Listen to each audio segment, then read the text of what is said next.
नमस्कार, आप देख रहे हैं न्यूज़.in। मैं देवनाथ। आज हमारे साथ हैं आईटीओ के पदाधिकारी इंजीनियर अभिषेक सर। हम सर से जो आईटीओ के द्वारा अभी जो समस्याएं, ज्वलंत मुद्दाएं जो फेस की जा रही है, उनके उद्देश्यों के बारे में और अभी जो फिलहाल सरकार की नीति है, उनसे संबंधित सवाल सर से करेंगे।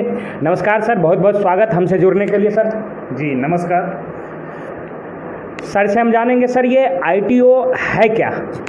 देखिए, AITO सबसे पहले अपना परिचय दे दूँ कि मैं AITO के अखिल भारतीय तकनीकी संगठन के हम राष्ट्रीय अध्यक्ष हैं। और AITO मतलब ऑल इंडिया टेक्नीशियन ऑर्गेनाइजेशन है और ये मुख्यतः टेक्निकल के लिए काम करती है। जैसे आप लोगों को पता होगा कि मुख्यतः दो तरह की शिक्षा व्यवस्था है, एक टेक्निकल होता है, एक नॉन टेक्निकल होता है। और टेक्निकल में जैसे आप मान सकते हैं इंजीनियरिंग हो गया, डिप्लोमा हो गया, ITI हो गया। तो अगर देखेंगे कि रोज़गार की सबसे बड़ी रोज़गार सबसे ज़्यादा अगर मिलता है वो टेक्निकल वाले फील्ड में ही मिलता है। जैसे बहुत सारी कंपनियां हैं जो प्रोडक्ट बनाती है जहाँ पे बच्चे रोज़गार लेते हैं। नॉन टेक्निकल में क्या होता है कि गवर्नमेंट से रिलेटेड जॉब आती है, लेकिन नॉन टेक्निकल डिपार्टमेंट ही एक जॉब का बड़ा हब है। और इसमें आज एक बहुत बड़ी समस्याएँ हैं, बेरोजगारी, जिसके लेकर अलग अलग प्रकार की समस्याएं उत्पन्न हो गई है। इसको लेकर AITO संगठन काम करता है और इसके बहुत सारे ऐसे बच्चे हैं जो हमारे एजुकेशन तो लेते हैं लेकिन उनको रोज़गार नहीं मिल पाती है। इसको लेकर हम लोग आगे बढ़ रहे हैं और इसी के लिए AITO काम करती है। तो सर बेसिकली आपका संगठन जो AITO है वो बच्चों के जो ITI किए हुए हैं उनके रोज़गार के लिए एकदम दृढ़ निश्चयी हैं, उनके अधिकारों के लिए आप काम करते हैं। जी बिल्कुल। अभी अगर देखा जाए तो हम लोग ITI पे ज़्यादा फोकस कर रहे हैं, क्योंकि आप देखेंगे कि जो थोड़ा सा गांव से जो बच्चे हैं, थोड़ा सा गरीब हैं, मजदूरों के बच्चे हैं, तो उन लोगों के पास एक हायर एजुकेशन के लिए कोई संभावना नहीं होती है। तो ये गवर्नमेंट के मदद से ITI करते हैं और ITI करके अपना रोज़गार, खुद का स्वरोजगार या किसी कंपनी में जाकर नौकरी कर लेते हैं, जिससे इनकी एक अपना जीवन यापन हो जाता है। लेकिन आज ITI में एक बहुत बड़ी बड़ी समस्याएं उत्पन्न हो गई है, जिसके बारे में हम चर्चा करना चाहेंगे। सबसे बड़ी समस्या है कि यहाँ पे बेरोजगारी का, और बेरोजगारी की समस्या क्यों उत्पन्न हुई है, इसके पीछे बहुत सारा कारण है जिस पर हम प्रकाश डालना चाहेंगे। सबसे पहले हम बात करें तो टोटल पूरे इंडिया में सर 14,323 ITI हैं। ये आंकड़ा मैं अप्रैल 2019 को आपको बता रहा हूँ। 14,323 ITI में से 11,425 ITI जो प्राइवेट ITI है और बाकी के गवर्नमेंट ITI है। और इन ITI में 23,08,000 बच्चे हर साल ITI करके बाहर निकलते हैं। आप देखेंगे ज़मीनी स्तर की हकीकत आपको बता रहा हूँ कि पूरे देश में 80% जो अनुदेशक की सीटें हैं, इंस्ट्रक्टर की जो सीटें हैं जो ITI में बच्चों को पढ़ाते हैं, पूरी तरह से खाली है और हर साल 23 लाख बच्चे ITI करके बाहर निकल जाते हैं। तो अगर बाहर निकलते हैं तो उनको ITI करने वाले उनको रोज़गार चाहिए, और रोज़गार कैसे मिलेगा? जब आप अच्छे से पढ़ाई किए होंगे, आपके अंदर वो स्किल होगा, तभी जाकर तो कोई रोज़गार देगा। कंपनी वाले इंटरव्यू लेते हैं, इंटरव्यू में बच्चे हमारा परफॉर्मेंस नहीं कर पाते हैं और बाहर छट जाते हैं। एग्जाम्पल के लिए हम बात करें तो बिहार, झारखंड की आपको एग्जाम्पल बताता हूँ सर। पहले बिहार का सुन लीजिए कि बिहार में अनुदेशक की 2700 सीटें हैं। 2700 सीटों में से अभी नियमित रूप से 212 इंस्ट्रक्टर काम करते हैं और 218 इंस्ट्रक्टर जो संविदा पे हैं। टोटल 430 अनुदेशक हैं जो अभी नियमित तौर पे बिहार ITI में अनुदेशक हैं। अब देखिए कितनी बड़ी संख्या है, 2700 के मुकाबले 430, और हर साल बिहार ITI से 25,000 बच्चे ITI करके बाहर निकल जाते हैं। आप बताइए कि जिस ITI में अनुदेशक नहीं है, जिस ITI में प्रैक्टिकल नहीं कराई जाती है, जिस ITI में पढ़ाया नहीं जाता है, उसका बच्चा अगर उसको सर्टिफिकेट ITI की मिल जाती है तो मिलती कैसे है? पहली बात है। और मिल भी जाती है तो क्या वो रोज़गार के काबिल है? नहीं है, बेरोजगारी उत्पन्न तो होगी। ये सबसे बड़ी समस्या है। आगे चलते हैं हम झारखंड। झारखंड में पूरी तरह से 99% सीटें खाली है। एक प्रधानाचार्य 3-3, 4-4 ITI संभालता है। वहाँ पे ये स्थिति है कि पढ़ाने वाला कोई नहीं है, हर साल वहाँ भी एडमिशन होती है। इसी तरह पूरे देश का हाल है। और ख़ासकर हर साल भारत सरकार की तरफ से गाइडलाइन जारी की जाती है कि एक CITS कोर्स होता है, क्राफ्ट इंस्ट्रक्टर ट्रेनिंग कोर्स, जिसको करने के बाद आप ITI में अनुदेशक बनते हैं। इनके भी तादाद बहुत है, बहुत सारे बच्चे CITS करके बाहर आ रहे हैं, लेकिन उनको रखा नहीं जाता है जबकि सीटें खाली है। इससे दो कमी हो रही है, एक तो बच्चे बेरोजगार हो जा रहे हैं, उनको पढ़ाया नहीं जा रहा है, और CITS करने वाला भी बेरोजगार हो जा रहा है। ये बैठे हैं पढ़ाने के लिए, सरकार पढ़ाई नहीं देती है। तो ये सबसे ज्वलंत मुद्दा है जिसके कारण बेरोजगारी बढ़ रही है। तो सर ये जैसे आपने बात करी CITS की, ये CITS जो बच्चे ITI करते हैं उनके लिए किस तरीके से रोजगार पाने में सहायक होता है, और ये क्या है सर? देखिए, CITS होता है क्राफ्ट इंस्ट्रक्टर ट्रेनिंग स्कीम। इसको समझाया जाए सही से तो हम कह सकते हैं जैसे स्कूलों में B.Ed होता है, B.Ed करने के बाद हम लोग टीचर बनते हैं, उसी तरह ITI में अगर आपको अनुदेशक बनना है, इंग्लिश में इसको इंस्ट्रक्टर बोला जाता है, इंस्ट्रक्टर बनना है तो आपको CITS ट्रेनिंग की जाती लेना होता है। और ये पहले क्या था ना कि अनुदेशक बहाली के लिए कंपलसरी नहीं था। इसका कारण था कि CITS करने वालों की संख्या कम थी, लेकिन DGT की तरफ से 2016 से लेकर अभी तक लगातार लेटर जारी करके बताया गया है कि अनुदेशक बहाली में CITS मैंडेटरी किया जाए, जिसको लेकर बिहार सरकार में भी केस चल रहा है हाई कोर्ट में, झारखंड में भी यही मामला फंसा हुआ है, जबकि बहुत सारे राज्यों ने इसे एक्सेप्ट कर लिया है और CITS वालों को प्राथमिकता देकर बहाली प्रक्रिया पूरी कर ली है। अब इसके बहाली नहीं होने के देखिए कारण क्या है सर, कि बिहार में 2016 सेशन से ITI में दो तरह का कोर्स होता है, एक तो 1 वर्षीय होता है, एक 2 वर्षीय होता है। तो 2016-18 सेशन के जितने बच्चे थे आज भी उनका रिजल्ट पेंडिंग में। आज 2020 चल रहा है, 2016 में एडमिशन लेने वाला छात्र 2020 तक उसको रिजल्ट नहीं मिला है। 4 साल हो गया सर, 4 साल में इंजीनियरिंग की डिग्री मिल जाती है। इसके बाद आगे चलते हैं 17-19 सेशन में, उसका भी कंडीशन ये है कि बहुत सारे बच्चों को ड्राइंग में बहुत सारे सब्जेक्ट में 0 मार्क्स आ गए हैं, जबकि ठीक है सारे बच्चे तो नहीं ना लिखे थे, ऐसा थोड़ा सारे बच्चे ही नहीं लिखे थे, कुछ बच्चे हो सकते नहीं लिखे, उनको 0 हो सकता है, लेकिन पूरा रिजल्ट ही 0 था और अभी तक उनका रिजल्ट क्लियर नहीं किया गया। बैक पेपर का कोई भी एग्जाम अभी तक नहीं हुआ है, मतलब पिछले 4 सालों से लगातार रिजल्ट पेंडिंग में जा रहा है। और जिसके कारण बिहार इलेक्ट्रिसिटी बोर्ड में 2000 वैकेंसी आई थी जो छूट गया। रेलवे में आपको पता होगा 1 लाख वैकेंसी आई थी, जिसमें 65,000 के आसपास रेलवे ड्राइवर टेक्नीशियन का पोस्ट था। इन सारे बच्चे 2016-18 से लेकर अभी तक के बच्चे किसी भी बहाली प्रक्रिया में नहीं बैठ पाए, इसलिए क्योंकि उन लोगों का पेपर ही नहीं हुआ।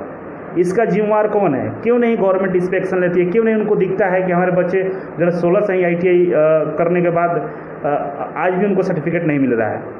और उसी तरह CITS में मतलब 22 कॉलेज है भारत सरकार का, हर साल वहाँ से 1200 के आसपास जो CITS अनुदेशक ट्रेनिंग लेकर बाहर निकलते हैं, उनको कहीं नहीं रखा जाता है। प्राइवेट कॉलेज में अगर जाते हैं तो 5,000-6,000 मंथली पैसे पर रखा जाता है, जबकि हमारे श्रम साधन विकास मंत्री माननीय विजय कुमार सिन्हा जी का स्टेटमेंट है कि 15,000 से कम किसी को सैलरी न दिया जाए, जबकि प्राइवेट ITI कॉलेज में 5,000 से ज़्यादा नहीं मिलता है।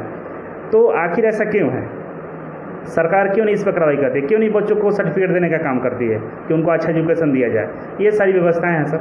बहुत अच्छी बात सर ने कही है। एकदम ज्वलंत मुद्दा ये है कि 2016 से ITI वाले बच्चों को डिग्री नहीं दी गई है, साथ ही साथ जिनका बैकलॉग है उनका पेपर नहीं हुआ। तो आप समझ सकते हैं यदि उनको डिग्री नहीं मिलेगी तो जो आने वाले आगामी वैकेंसीज हैं या जो पहले वैकेंसी हो चुकी हैं उसमें वो कैसे एलिजिबल हो पाएंगे? जाहिर सी बात है वो बेरोजगार रह जाएंगे क्योंकि वो एलिजिबिलिटी को फुलफिल नहीं करेंगे। अब चूँकि बच्चे 2016 में इनरोल हैं तो इसके लिए अब कौन जिम्मेदार है? क्या सरकार जिम्मेदार है?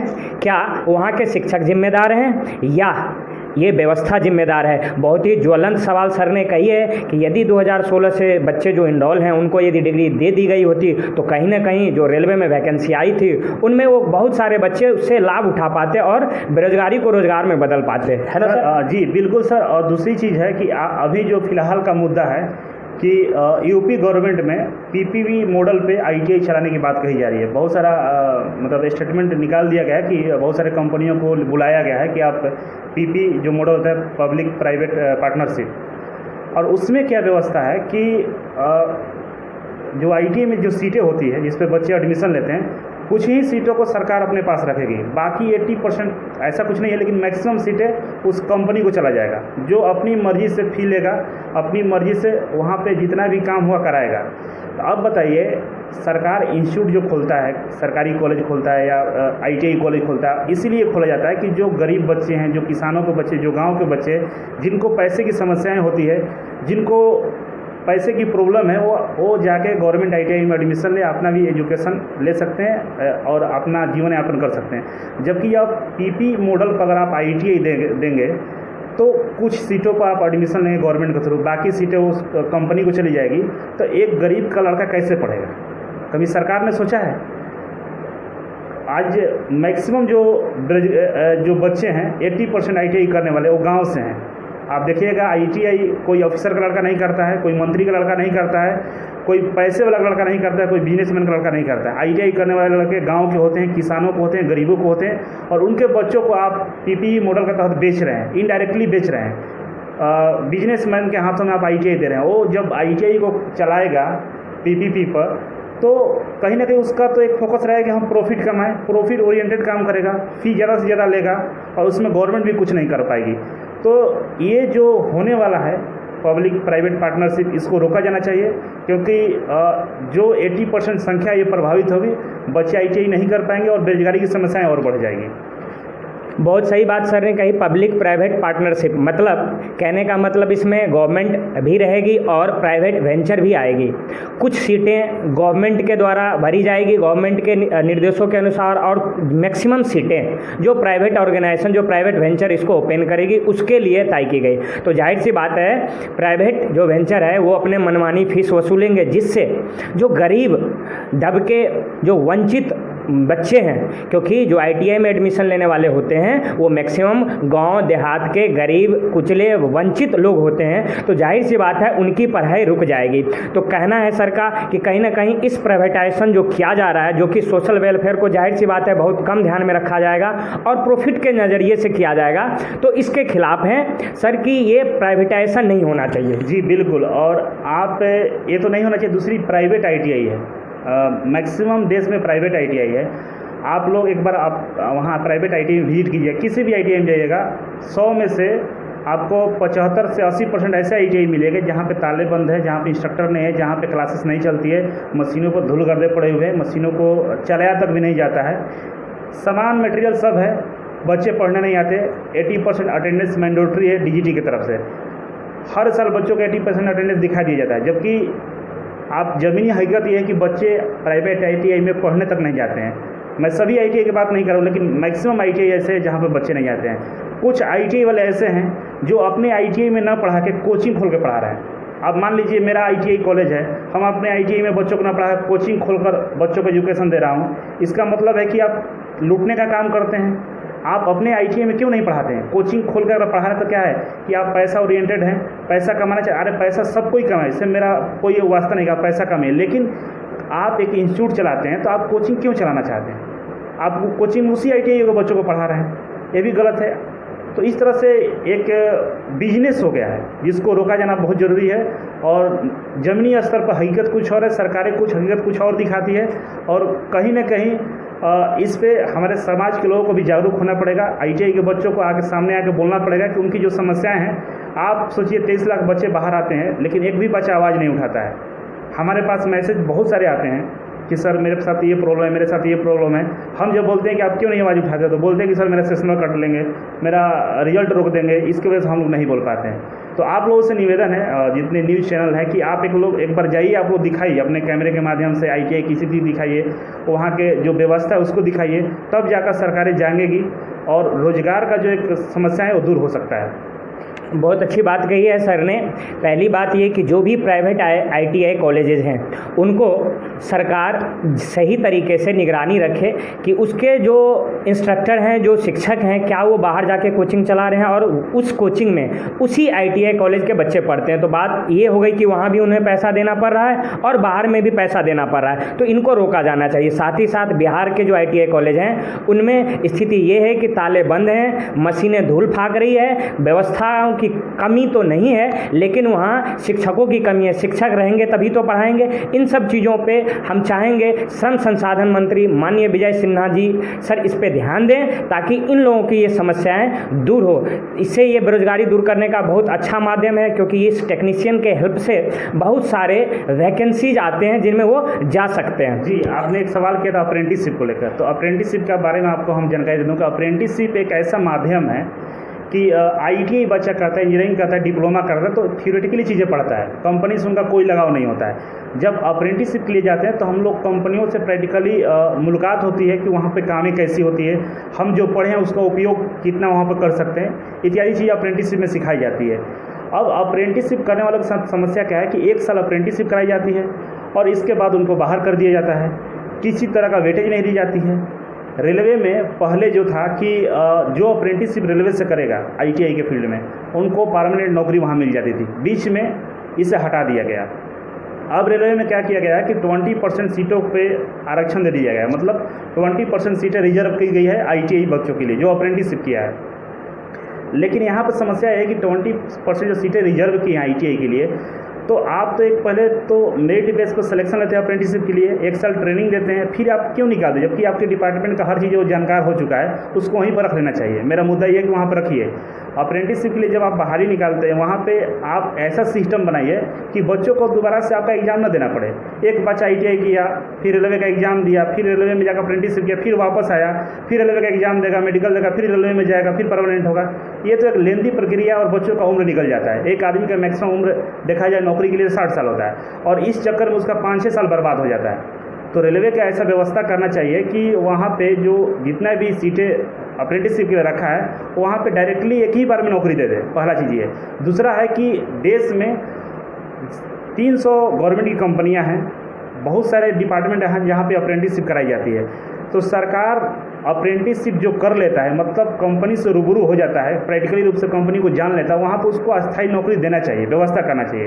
कंपनी वाले क्या करते हैं, अपना काम निकाल लेते हैं, 1 साल बच्चों को काम करेंगे, निकाल दिए, फिर नया बच्चा ला के फिर निकाल देते हैं। उससे क्या होता है कि अस्थायी रूप से एक आदमी को रोजगार नहीं मिल पाता है। क्या ये प्राइवेट कंपनियां ऐसे करती है? जी बिल्कुल। हाँ बिल्कुल, प्राइवेट कंपनियां और सरकारी कंपनियां दोनों करती है। सरकारी कंपनी में कुछ कंपनियां ऐसी है कि बोलती है कि परमानेंट जब वैकेंसी आती है उसमें बोलती है कि मेरे यहाँ से जो अप्रेंटिसशिप किया है उसी को रखेंगे, जो कि गलत है। मान लीजिए सर्टिफिकेट हम कहीं से ले सकते हैं, अप्रेंटिसशिप हो सकता है मैंने बीएचएल से किया है, सेल से किया है और रेलवे में बहाली आ रही है, तो वहाँ भी अप्रेंटिसशिप करने वालों को देना चाहिए। जबकि ऐसा नहीं है, वो बोलता है कि नहीं है मेरे यहाँ से अप्रेंटिसशिप किया उसको हम अस्थायी करेंगे। और प्राइवेट की मत पूछिए, बिल्कुल ही ख़राब स्थिति है। वहाँ तो अप्रेंटिसशिप कीजिए और बाहर जाइए, कोई मतलब कोई रिलेशन नहीं होता है, सर्टिफिकेट दे देंगे और बाहर निकाल देंगे। अप्रेंटिसशिप में ये नियम होता है सर कि आपको ज़्यादा काम नहीं कराया जाता, प्रोडक्शन नहीं कराई जाती है, सिखाया जाता है। जबकि लोग प्रोडक्शन करवाते हैं प्राइवेट कंपनी वाले और इसके बाद ही बाहर निकाल देते हैं। और जो नौकरी वो लोग देते हैं आईटीआई वालों को, जो फ्रेशर को, वो कभी भी अस्थायी नहीं करते हैं, 2 साल के बाद निकाल देते हैं, 2 साल बाद नया लेके जाते हैं। और सैलरी के नाम पर केवल 7,000-8,000 रुपये देंगे, ओवर टाइम करने पे 12-13,000 रुपये देते हैं। उसमें बच्चों को रहना हो, खाना हो, सब अपने से करना पड़ता है। तो एक आईटीआई का छात्र आईटीआई क्यों करेगा? कैसे वो अपने जीवन को यापन करेगा? कम से कम मिनिमम जो सैलरी है भारत सरकार का 15,000 मिलना चाहिए, वो तो प्राइवेट कंपनी को देना चाहिए।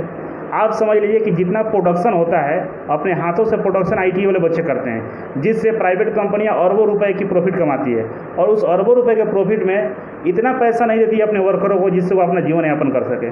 तो ये सबसे बड़ी समस्या है बेरोजगारी की, क्योंकि उनको अस्थायी नौकरी नहीं मिल पाती है। बिल्कुल सही बात सर।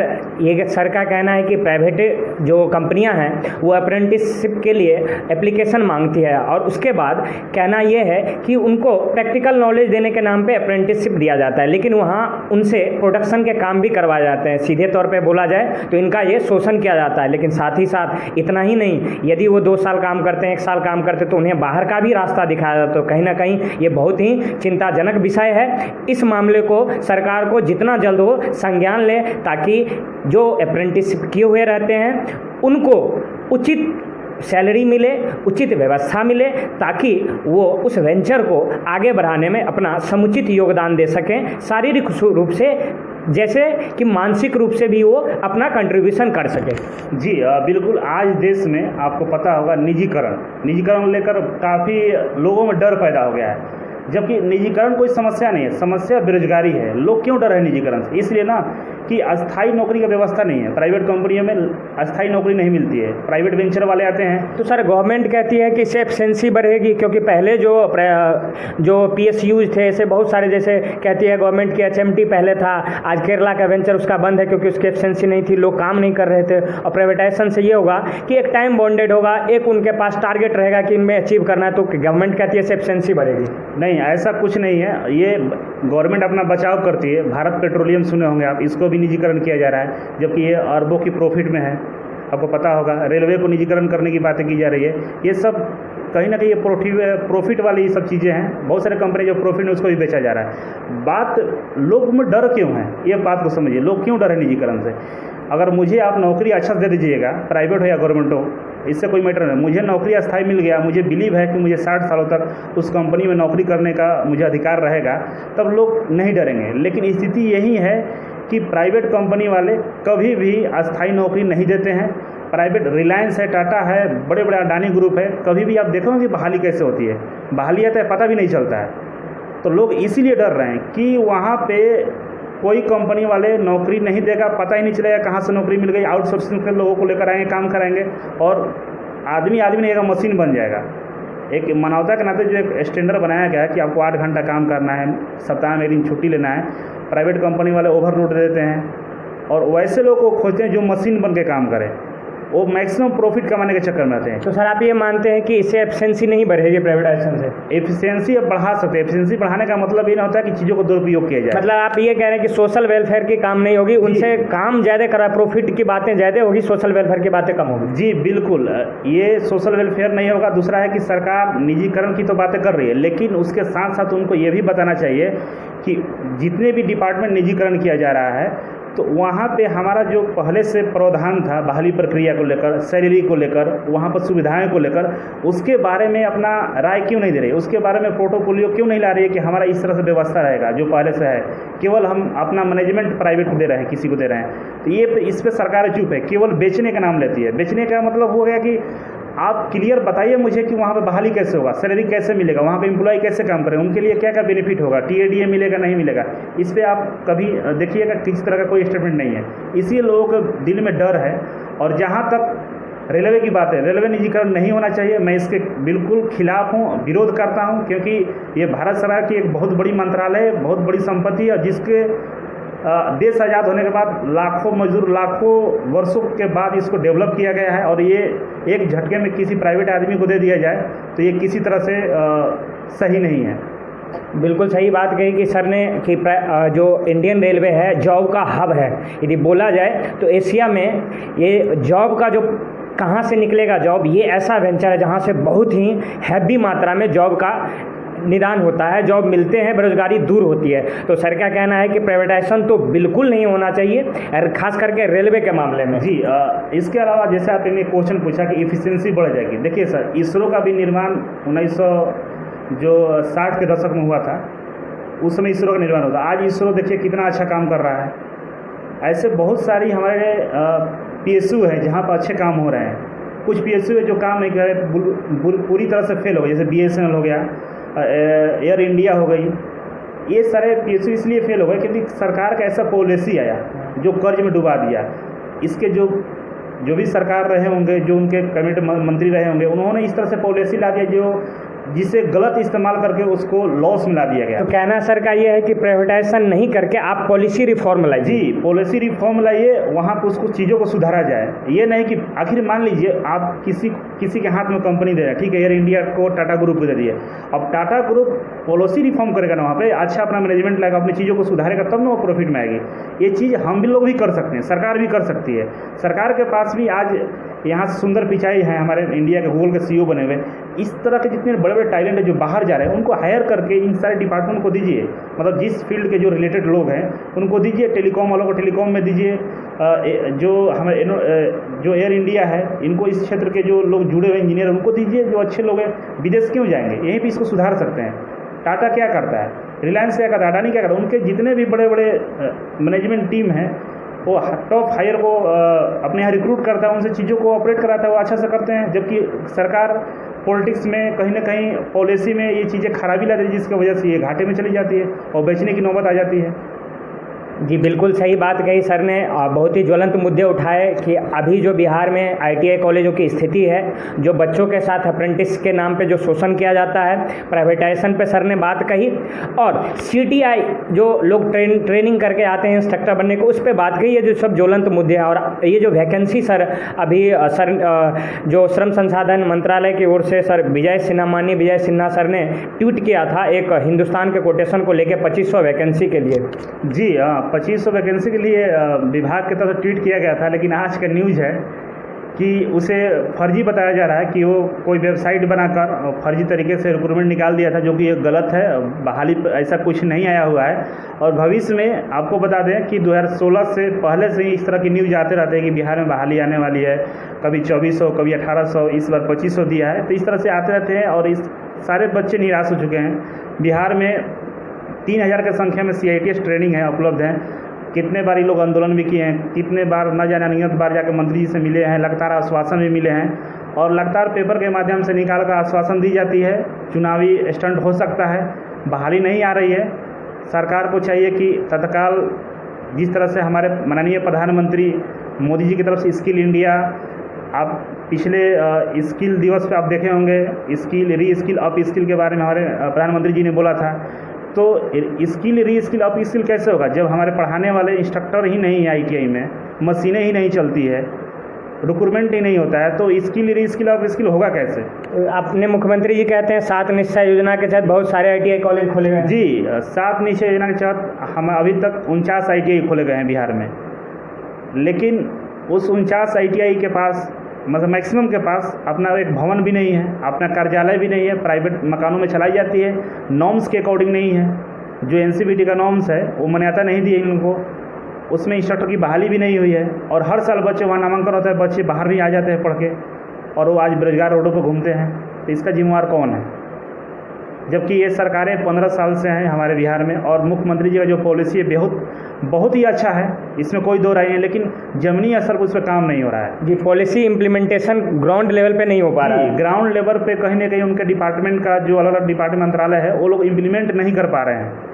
चीज़ें अच्छा किया जा रहा है, लेकिन उसको अच्छा करने के लिए उनके जो नीचे मंत्री से लेकर जो भी लोग हैं वो अच्छे से एक्शन में नहीं ला रहे हैं, जिसके कारण वो फेल हो गया है। मतलब फेल नहीं हो गया है, ITI के मामले में पूरी तरह से फेल है। सर, इस लाइव सेशन के माध्यम से News.in के लाइव सेशन के माध्यम से सर जो छात्र ITI कर चुके हैं, जो इंस्ट्रक्टर के लिए जो ज़रूरी ट्रेनिंग है वो कर चुके हैं, वो जो उदास हैं, उनके लिए सर का क्या संदेश होगा? देखिए, संदेश ये है कि हम लोग लगातार प्रयास कर रहे हैं, हमारा संगठन लगातार प्रयास कर रहा है कि सारी व्यवस्थाएं सुधारा जाए और इसके लिए हम लोग अलग अलग तरीके से अपनी लड़ाई लड़ रहे हैं। बच्चे से निवेदन है कि आप लोग हताश न हो, जो ITI कर रहे हैं, आपकी जो समस्याएं हैं उसको आगे लाइए, हम लोग आपके साथ खड़े हैं। हमारे बहुत सारे पदाधिकारी हैं जो जिला स्तर तक मौजूद हैं, उनसे संपर्क कीजिए। हम लोग ज़मीनी स्तर पर इनके लिए लड़ाई लड़ रहे हैं। CITS के लेकर जो समस्याएं हैं वो बहुत जल्द सुलभ हो सकती है, क्योंकि बहुत सारे कोर्ट का फैसला हम लोगों के पक्ष में आया है। DGT की तरफ से ही लगातार ये चीज़ें जारी की गई है, तो 1-2 सालों में ये सुधर सकती है। लेकिन कहीं ना कहीं हम लोग को रुकना नहीं है, लड़ाई अभी लंबी चलेगी और बच्चों को हेल्प की मदद से इस संगठन को बनाया गया है और लगातार हम लोग इसका बच्चों को सहयोग करने का काम करेंगे। मीडिया के माध्यम से भी हम कहना चाहेंगे उन बच्चों की आप हताश न हो, आपकी बातें हम माननीय मंत्री जी तक पहुंचाएंगे, इससे आगे भी होगा, हम सेंट्रल लेवल तक भी पहुंचाएंगे। आप बिल्कुल हताश न हो, क्योंकि ज़िंदगी जीने का ही नाम है, संघर्ष का ही नाम है। जी सर, आपसे एक बात और कहना चाहेंगे कि मीडिया वालों से ही सब निवेदन है कि आप लोग इस फील्ड पर भी कवर कीजिए, क्योंकि आप लोगों का तो स्कूलों में, प्राइवेट स्कूलों में ये सब बहुत कवर होता है, लेकिन ये कहीं ना कहीं डिपार्टमेंट छूटा हुआ है। केवल सिंगल और टेक्निकल डिपार्टमेंट के केवल ITI जो कि सबसे टेक्निकल का छोटा भाग है, उसमें 23 लाख बच्चे बाहर निकलते हैं। जी बिल्कुल, आपकी बातों को उठाया जाएगा। जी, तो इसको ऊपर तक आप लोग उठाया जाए, प्रश्न पूछिए उन जो अधिकारी हैं, जो संबंधित मंत्री जी हैं, उनसे पूछा जाए इस तरह की समस्याएं क्यों हैं।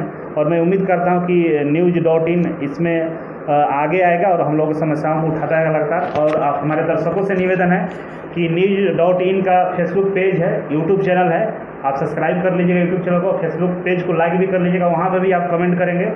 जैसे कि हमारे रिपोर्टर लोग, सर लोग यहाँ पर मौजूद हैं, और जो भी समस्याएं आप लोगों का निजी रूप से भी होगा, आप अपने आसपास की समस्याओं को इन लोगों के सामने ला सकते हैं कमेंट के माध्यम से, और इस पर तत्काल ये लोग रिपोर्ट करेंगे और रिपोर्टिंग करके संबंधित मंत्रालय तक ले जाने का काम करेंगे, मुझे ऐसा उम्मीद करते हैं। कुछ और भी सवाल हैं सर, जिनसे आपसे रूबरू होंगे हमारे reporter sir RK Roy sir. Sir, स्वागत है आपका। जी नमस्कार सर। जी सर, ऐसा सिर्फ ITI में ही क्यों लगा कि आप ITI के लिए एक संगठन बनाना पड़ गया?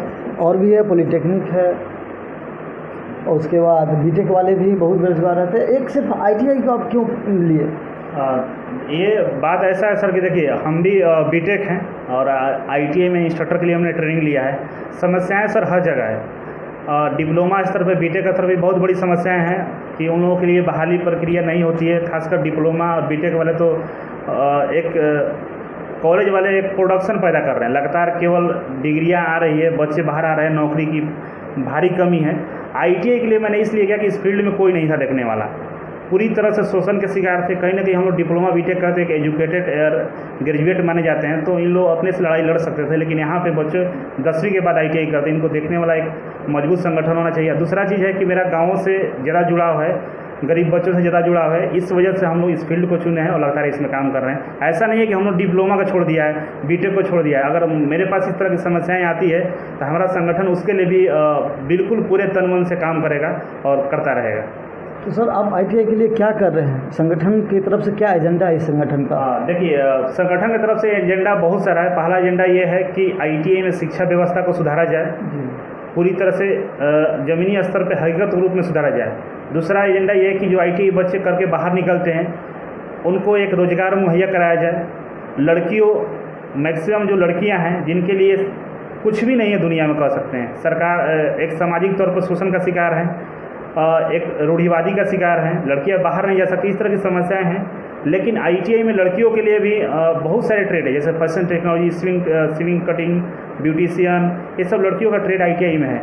उन लोगों को लोकल स्तर पे रोज़गार मुहैया कराया जाए, जैसे टेलरिंग का शॉप खोल सकती हैं, सिंगार स्टोर का, फैशन का, ये सब चीज़ें खोलकर अपना रोज़गार धंधा कर सकती है। उनको प्रमोट करने की ज़रूरत है और हम लोग इसको लेकर हम लोग प्रमोट करने का काम करते हैं। सर आप लोग संगठन बनाए हैं, अच्छा संगठन है, तो क्या आप कभी रोज़गार भी देने के बारे में सोचे हैं कि बस सरकार से मांग करते हैं? जी बिल्कुल, हम लोगों का हम लोग का जो अपना ये है, इसका उद्देश्य उसमें रोज़गार देने के भी ये चीज़ों को इम्प्लीमेंट किए हैं। लेकिन रोज़गार ऐसा नहीं है कि हम लोग कुछ फंडिंग करके देंगे, लेकिन जो सपोर्ट है वो देंगे। जैसे सपोर्ट आपको चाहिए, गवर्नमेंट का जो स्कीम है उसका आपको पैसे की ज़रूरत है, मिल जाएगा। जैसे सरकार का जो मुद्रा स्कीम का योजना है जिसके तहत 5 लाख से लेकर 25 लाख तक पैसे मिलते हैं, वो दिलवाने का काम करेंगे। कुछ भी निजी तौर पे ज़मीनी स्तर पर कोई सपोर्ट चाहिए किसी डिपार्टमेंट का, वो हम लोग देने का काम करेंगे। काउंसलिंग करने का काम करेंगे, क्योंकि ये संगठन जो काम कर रहा है तो सबको पैसे देकर रोज़गार नहीं करा सकता, लेकिन सपोर्ट देकर जरूर रोज़गार हो सकती है। और मैं मानता हूँ कि रोज़गार के लिए पैसे की ज़रूरत नहीं पड़ती है, सपोर्ट की ज़रूरत पड़ता है। जी तो सर आप रोज़गार पैदा करने के बारे में सोचे हैं कभी? संगठन आपका रोज़गार पैदा करे, जो कुछ रोज़गार? जी बिल्कुल, रोज़गार तो बहुत सारी है, केवल सिस्टम सुधर जाए रोज़गार की कमी नहीं होगा। आप बताइए, आईटीआई में 430 को इंस्ट्रक्टर है, 2700 सीटें खाली है, रोज़गार ही रोज़गार है। प्राइवेट कंपनी वाले एक आदमी को 12-12 घंटा ओवर टाइम काम कराता है, वहाँ पे चाहिए कि एक के बदले 2 रख ले, तो रोज़गार तो बहुत है। आप हर डिपार्टमेंट देखिएगा, सीटें बहुत खाली है प्राइवेट कंपनी या गवर्नमेंट कंपनी में। तो हम लोग को रोज़गार की जरूरत नहीं है, रोज़गार पैदा हो सकता है जब सरकार की पॉलिसी सुधर जाए। ठीक है, धन्यवाद सर। ऐसा मैं ये बोल रहा था कि जो रोज़गार ऐसा कुछ किया जाए जो बिहार के अंदर रोज़गार मिले। जी अभी क्योंकि जो भी आईटीआई करते हैं ये सब बाहर ही जाते हैं सभी कंपनी में, ऐसा कुछ किया जाए जिससे बिहार के बच्चे बिहार में उसे रोज़गार मिल जाए, ऐसा कुछ? जी बिल्कुल, ये किया जा सकता है, क्योंकि आप देखेंगे कि मैक्सिमम जो कंपनी चलाने वाले लोग हैं वो बिहार से ही हैं, यूपी से ही हैं। जो जाकर कंपनियों को प्रोडक्ट को बनाते हैं, उनकी मशीनों को चलाते हैं, वो लोगों को अगर हम लोग बिहार में रोज़गार दे सकते हैं, उनको उस तरह का स्ट्रक्चर खड़ा कर दिया जाता है, तो बिहार भी उन सारे प्रदेशों से आगे निकल सकता है। और इनडायरेक्टली बिहार ही पूरे देश को चलाता है। यूपी या बिहार दोनों को हम बातें कर रहे हैं, यहाँ भी मैक्सिमम लोग हैं जो बाहर जाकर कंपनियों में काम करते हैं। तो ये अकेले हम लोग नहीं कर सकते, सरकार अगर मदद करती है, क्योंकि हमारा जो फील्ड है आईटीआई की फील्ड, आईटीआई के बच्चे जाकर मशीनों को चलाते हैं, वहाँ कंपनियों में काम करते हैं। सरकार मदद करती है तो हम इस चीज़ों में इन्वॉल्व होकर ये काम कर सकते हैं, रोज़गार में, बिहार में रोज़गार देने का काम कर सकते हैं, लेकिन सरकार की मदद चाहिए। सरकार से क्या मदद चाहिए, फाइनली बताइए, आपको क्या मांग है सरकार से? हाँ, सरकार से मांग है कि हमारे बिहार में आप देखेंगे कि बहुत सारे जो उद्योग धंधे बंद हो गए, जैसे चीनी मिल है बंद हो चुका है, डालमिया नगर में एक बहुत बड़ा फैक्ट्री था वो भी बंद हो चुका है, उसको ओपन किया जाए। बिहार में रेल कारखाना है जिसको शिफ्टिंग की बातें चल रही थी कि शायद रुक गया है, और भी बहुत सारे ऐसे कल कारखाने जो बंद पड़े हुए हैं उसको चालू किया जाए। और बिहार में आईटी के लिए हर राज्यों में एक आईटी हब बनाया जा रहा है। हर शहरों में एक अपना एक आईटी सेक्टर होता है, मतलब वो मोहल्ला ही आईटी हब के नाम से जाना जाता है। उस तरह से यहाँ पे व्यवस्था किया जाए। हमारी फिल्म इंडस्ट्री है जहाँ भी बहुत बड़ा रोजगार हो सकता है। हमारे भोजपुरी एक इंडस्ट्री है जो बिहार से संबंध रखती है और इस इंडस्ट्री के पास अरबों रुपए के टर्नओवर है। ये इंडस्ट्री को बिहार में स्थापित किया जाए, जैसा कि कहा जा रहा है कि नालंदा या गया में करने वाले हैं। तो इस जो छोटे छोटे चीज़ें हैं जो दूसरे राज्यों में डेवलप हो रहे हैं उसको बिहार में करने का बिहार सरकार काम करे तो ये कहीं ना कहीं पलायन रुक सकती है। और हमारा बिहार कृषि प्रधान है, तो हमारे बिहार से भी बहुत सारे जो मूल्यवान हमारे कृषि प्रोडक्ट है उसको यहाँ उत्पादन किया जाए। किसानों को उस तरह से ट्रेनिंग दी जाए कि उनके बच्चे बाहर ना जाके और वहाँ पर उद्योग कर सकते, मछली पालन हो गया, मधुमक्खी पालन हो गया, बहुत सारे कृषि के प्रोडक्ट हम लोग बना सकते हैं। तो ये सारी चीज़ें कर सकते हैं। जी सर, धन्यवाद सर आपको। तो सर का मांग है सरकार से कि सभी फैक्ट्रियाँ चालू किया जाए, जिससे क्या होगा बच्चा जो भी यहाँ से पढ़ेंगे ITI पॉलिटेक्निक उनको यहाँ बिहार में ही रोजगार मिलेंगे। धन्यवाद सर इसके लिए।